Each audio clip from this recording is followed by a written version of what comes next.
আসসালামু আলাইকুম। আজকে রান্না হবে হাঁসের মাংস। তাই এটা হাঁস আর এটা মশলা, আদা, রসুন আর লঙ্কা। চলো আমি রান্নাটা করে নিই তাইলে ফটাফট। হাঁসের পেট থেকে না দুটো ডিম বেরিয়েছিল। তাই তাই আমি প্রেসার কুকারে রাঁধছি। তাই 2 চামচ তেল দিয়ে দিচ্ছি। আর এতে গরম মশলাগুলি দিয়ে দিলাম। আর তারপরে আমি পেঁয়াজটাও দিয়ে দিচ্ছি।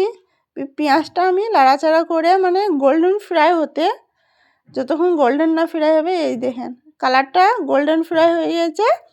তাই এবারে দিয়ে দেবো এতে মাংসগুলি সব দিয়ে দেবে।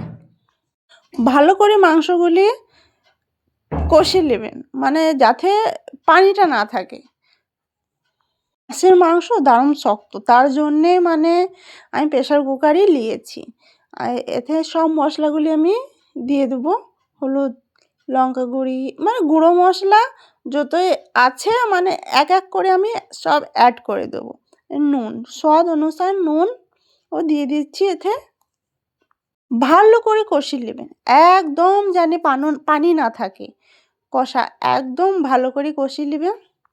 মানে হাঁসের মাংস মানে আমিও প্রথম রান্না করছি, প্রথম খাবো, দেখি কীরকম হয় আমার রান্নাটা।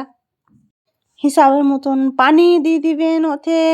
এর প্রেসার কুকারে ঢাকুনটা লাগিয়ে মানে 3 সিটি যাতে হয়ে যায়।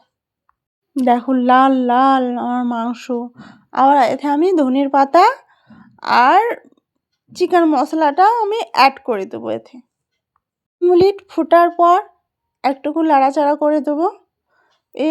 আমার রান্না রেডি একদম। এটা আমি দেখুন একটা জায়গাতে ঢেলে দেখাচ্ছি কীরকম রান্না হয়েছে।